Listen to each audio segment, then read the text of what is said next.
Bonjour à tous, très heureux de vous retrouver pour votre émission spéciale. Alors, émission spéciale prix du président de la République à Auteuil, émission spéciale également, spéciale prix de l'Atlantique à Enghien. Pour m'accompagner, comme toujours, fidèle au poste, Naoufel Fayou. Salut Naoufel. Salut Philippe, bonjour à tous. Alors, on aurait dû avoir un invité surprise, une star de YouTube, un journaliste et pronostiqueur accompli en la personne de Jean-Marc Roffa. Un petit souci technique, pas de problème. On remet ça pour le 9 mai prochain à l'occasion des poules d'essai. Les courses seront encore plus belles et on pourra avoir son expertise ce jour-là. En attendant, Naoufel, je te laisse la parole. Est-ce qu'on a des petits trucs intéressants à dire par rapport à Génibet sur ce week-end? Oui, comme d'habitude, hein, les challenges du week-end, on ne change pas, hein, comme tous les week-ends, avec une animation spéciale pour le week-end de Pâques, donc sur 3 jours, avec du coup 3000 euros à gagner sur remporter au moins un rond du Super Top 5 sur les 3 jours. Ok. Donc, c'est dommage pour ce samedi, ça ne sera pas du coup le prix de l'Atlantique, mais on aura quand même un beau plateau samedi pour le Super Top 5 du jour. Dimanche, le prix du président de la République.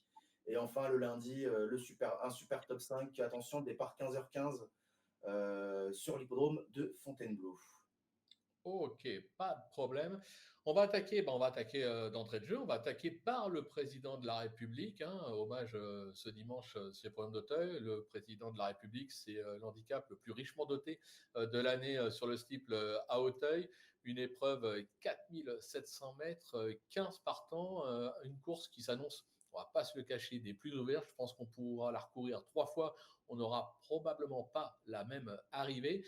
Et je vais te laisser débuter, Naoufel, en nous donnant tout simplement ton super top 5 pour ce dimanche. Ouais, c'est vrai que c'est une course assez. Je pense qu'il n'y a pas de facile à déchiffrer parce il y en a qui portent du poids, d'autres qui en portent moins. Il y a des chevaux qui n'ont pas beaucoup d'handicap dans leurs jambes, qui vont découvrir la distance. C'est c'est un prix du président de la République assez spécial, j'ai l'impression.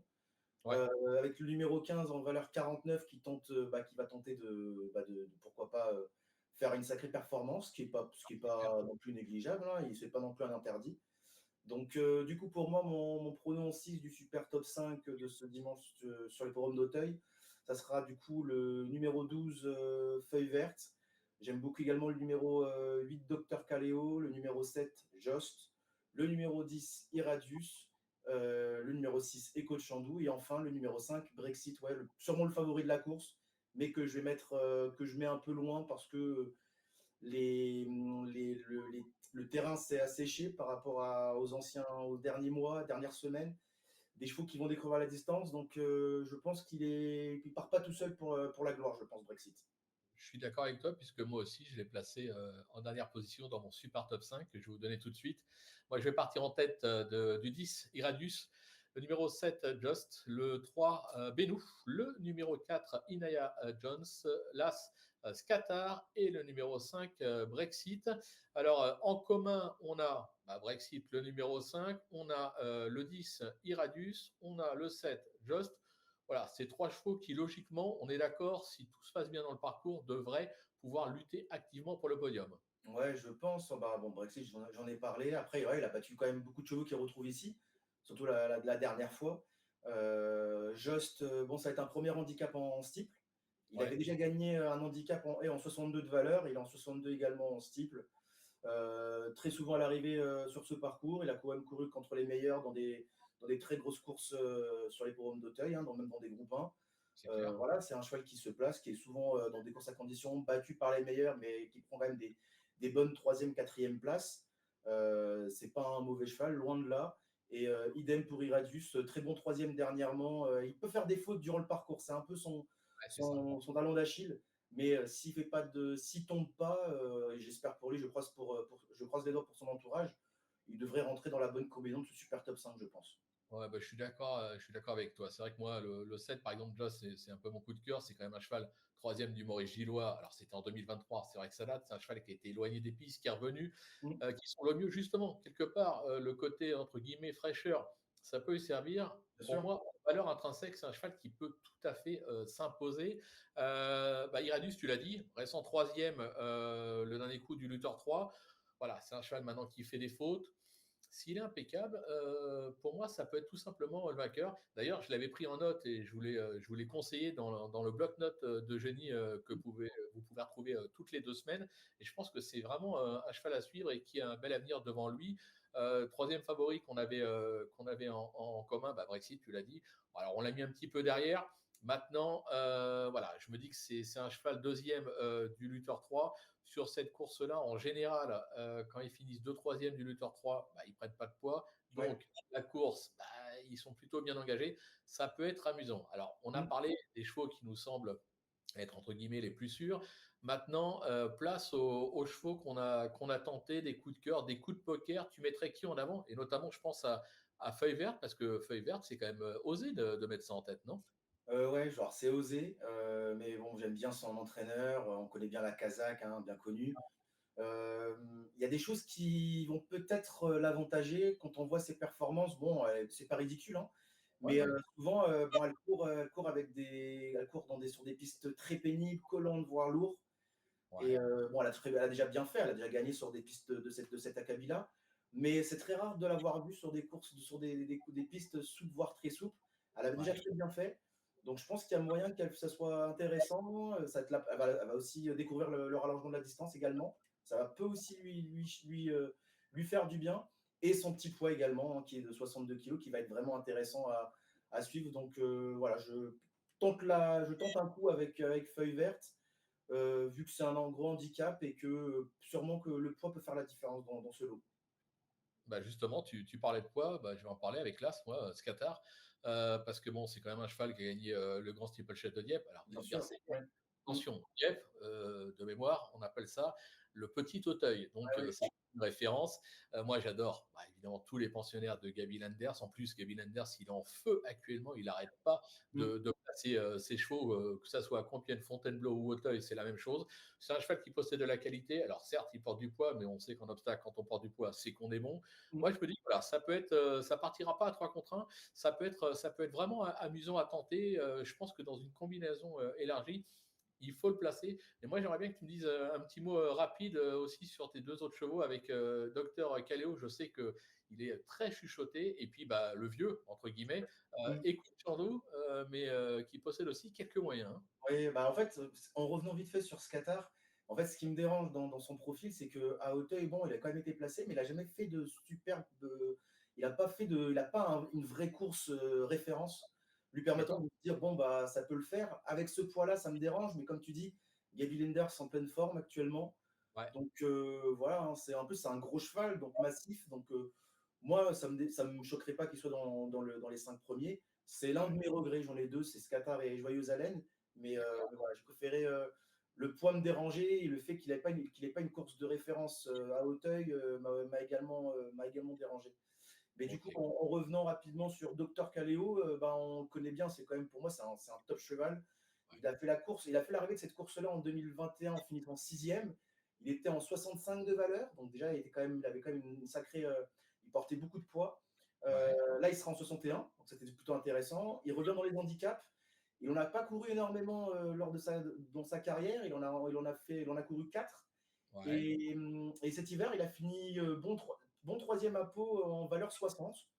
Donc, c'était sur 4000 mètres. Bon, là, ça va être un poil plus long, mais je pense pas que ça soit qu'on va y avoir un rallongement de 400 mètres. Je pense pas que ça soit non plus préjudiciable pour lui, au contraire. Donc, c'est pour ça que je l'ai gardé. Et Coach Chandou, bon, on le connaît bien, hein. C'est un vieux, il connaît parfaitement l'hippodrome d'Auteuil, il sait lire et écrire. Il a une valeur qui est de mieux en mieux, je pense aussi, par rapport à ses dernières performances et l'année dernière. Et comme je disais, ouais, il connaît le parcours comme sa poche. Donc, pour une 4-5e place, attention, c'est pas à négliger. Ouais, ouais, moi je suis assez d'accord avec toi. Moi, bon, je rajouterais, comme j'ai dit, le 4, Inaya Jones, qui a brillé sur le steeple cet hiver sur l'hippodrome de Pau, avec une quatrième place dans le Grand Prix, si je ne me trompe Ouais. pas. Récemment, c'était une troisième place dans le Irlandais. Bon, ben voilà, je pense que le cheval arrive, entre guillemets, à son top pour cet engagement. Je suis pas sûr qu'il puisse vraiment s'imposer. Maintenant, c'est pareil. Dans les 5 premiers, ça me paraîtrait assez Oui, je logique. pense. Ça Après, ils varie, sont en forme, hein, ils sont en forme. Les pensionnaires de Daniel Amélé sont en forme. Donc, ouais, il c'est faut ça. quand on voit ce qu'ils ont fait à Hauteuil, même des chevaux qui ont débuté gagnés, qui ont débuté en plat, mais qui ont gagné après en steeple ou en haie. Non, elle est en pleine forme actuellement, Daniela Mellet. Non, non, mais je suis d'accord avec toi. Et puis, le 3, Benou. Alors, c'est pas un champion, je suis d'accord. Maintenant, c'est un cheval qui donne toujours le meilleur de lui-même. Mm. Quatrième du lutteur 3, j'ai la sensation que le cheval est sur la montante. L'entraînement, il est quand même assez adroit. C'est quand même un homme d'expérience. Et je me dis que s'il le présente au départ du président, c'est qu'il a peut-être une petite idée derrière la tête. Et je ne serais pas surpris de le voir lutter, même, pourquoi pas, pour la victoire dans la Ouais, phase je finale. pense aussi. Ouais, c'est vrai. Ouais. Bah, en fait, c'est aussi l'un de mes regrets. En fait, il y a plein de chevaux que j'aurais pu On a plein de garder regrets. dans mon prono, mais c'est un autre regret. Et j'ai voulu tenter autre chose, mais il aurait pu très bien, voilà, même faire un super top 5 en 7 à 50 centimes. De le rajouter en 7e position, ça fait un ticket à 10,50 €. C'est pas non plus. Voilà, je pense qu'il faudra ouvrir ces jeux, je pense, dans ce C'est clair. président. C'est comme on dit, c'est l'occasion ou jamais d'ouvrir ces jeux. Il faut en profiter. On peut jouer en fractionné. Et en fractionné, c'est là où justement on peut, entre guillemets, passer à la caisse avec des rapports sympathiques. Parce que de toute façon, comme quoi qu'il arrive, il y aura des cotes à l'arrivée. Les rapports seront obligatoirement alléchants. Tout à Bon, fait. on est d'accord sur ce président, des plus ouverts. On croise les doigts. Le spectacle sera au rendez-vous. Maintenant, on va quand même parler de l'affiche de samedi à Enghien. Le seul groupe 1 de l'année sur l'hippodrome d'Enghien, le prix de l'Atlantique. Des 4 à 11 ans inclus, exclus bien sûr les ombres. 2150 mètres, départ à l'Autostar, on le rappelle, pour info, l'Autostar à Enghien, c'est 8, c'est pas 9 comme à Vincennes. Ouais. Bon, qu'est-ce que tu vois là-dedans? Allez, donne-nous, on va dire, ton favori, ta base logique, et puis ton petit coup de cœur. Ah bah, il y en a beaucoup. Hein, ouais, c'est quand même un joli plateau. Bon, étonnant Ferré, Gone Boy, bon Ferré, je pense pas que ça soit un gros problème. Donc, Ouais, non. mais voilà, j'avais un peu changer un peu d'idée, et je veux peut-être continuer à aller sur celle qui c'est la belle ballerine, hein, celle qui sait lire et écrire un émeraude 2B. Ouais. C'est sur sa distance. Le numéro 2, c'est impeccable pour elle. Attention, hein, elle peut finir en beauté, elle peut finir en beauté de sa carrière en France. Ouais, c'est sa dernière course. Voilà, les 2150, c'est son sport. Ouais, Et surtout que l'Autostar va être très important, et d'avoir le numéro 2, pour moi, c'est parfait pour elle. Elle démarre. ouais. Si elle reste en deuxième épaisseur, et que tu as 2-3 chevaux de l'extérieur qui viennent la couvrir, là, attention, au début de ligne droite, tu vas avoir un sniper arrivé à l'extérieur, et ça peut être émeraude. Hein. Ça peut faire Donc, très, très. donc j'y crois fortement, moi, pour émeraude 2B. Ok. Alors, moi, coup de poker, base plutôt. Bon, à la base, je voulais vous donner Jumba Guez. Jumba Guez, non partante de dernière minute, donc on va oublier. Donc, je vais partir sur Onek, parce que moi, j'aime les champions. Je pars du principe que les phénix renaissent toujours de leurs cendres. Il a fait un numéro l'autre fois dans le Ouais, Covécourt c'est à vrai. Caen. C'est vrai.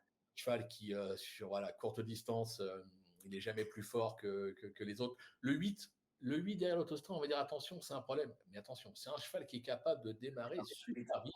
Ouais. Et le 8, il peut l'effacer très, très vite. Oh oui.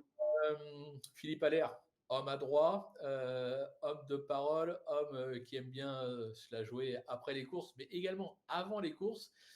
Il a peut-être préparé un truc avec Onek, et je ne serais pas surpris de voir Onek, pourquoi pas, venir s'imposer dans une course, tu l'as dit, qui quand même s'annonce assez ouverte avec un plateau très relevé, quoi. Ouais, bah oui, parce que moi je pense que voilà, on peut rien reprocher à Onek, hein, c'est un champion. Il nous l'a prouvé maintes et maintes fois. Sur les courtes distances, il est incroyablement fort. Si Philippe Allaire a réussi à retrouver son cheval d'il y a 2-3 saisons de cela, attention, je pense qu'il peut faire quelque chose, même s'il a lui derrière l'Autostar. Il démarre tellement vite, il a tellement une pointe acérée qu'il peut être déjà à la tête de la course au bout de 200 mètres. Donc voilà, c'est à voir, mais c'est un sacré plateau en effet. Ouais. Et puis attention, hein, parce que on va le rappeler quand même, Onek à Anguin, c'est 100% réussite. C'est 3 victoires, 6 accessites en 9 tentatives. C'est un cheval qui s'est classé 3e en 2023 de cette épreuve, 2e en 2024, et pourquoi pas premier en 2025. Jamais. C'est clair. Ton coup de cœur ou coup de poker, comme on veut. Istasia, je pense. Ouais. Bon, voilà, quand même, quand on voit ses performances de cet hiver, elle n'est pas à rougir de ses défaites, hein, battue par des champions, par des cracks. La courte distance, c'est son sport. Ouais, Le numéro 12, bon, elle va être derrière, mais c'est pas non plus, préjudiciable. Je pense que voilà, je pense il va suivre le train et il a une pointe, pareil, une pointe de vitesse assez serrée aussi, hein, donc attention à cette ligne droite parce que les chevaux qui n'ont pas fait trop d'efforts durant le parcours, on peut en avoir sur toute la largeur de la piste et ça va, les commentateurs, ils vont avoir du travail dans les 300 derniers mètres parce que ouais, c'est clair. on a quand même des chevaux qui adorent la distance et qui ont vraiment une pointe de vitesse assez fulgurante. Bah, c'est pour ça aussi, moi, que on a le même coup de cœur, entre guillemets, dans l'épreuve, le 12 Istasia. La longue ligne droite d'Anguin, voilà, même si tu as le 12, tu sais que tu peux finir tes Ouais. courses à Anguin, il n'y a pas de problème, tu peux être Mmh. dernier entre la ligne droite et venir s'imposer.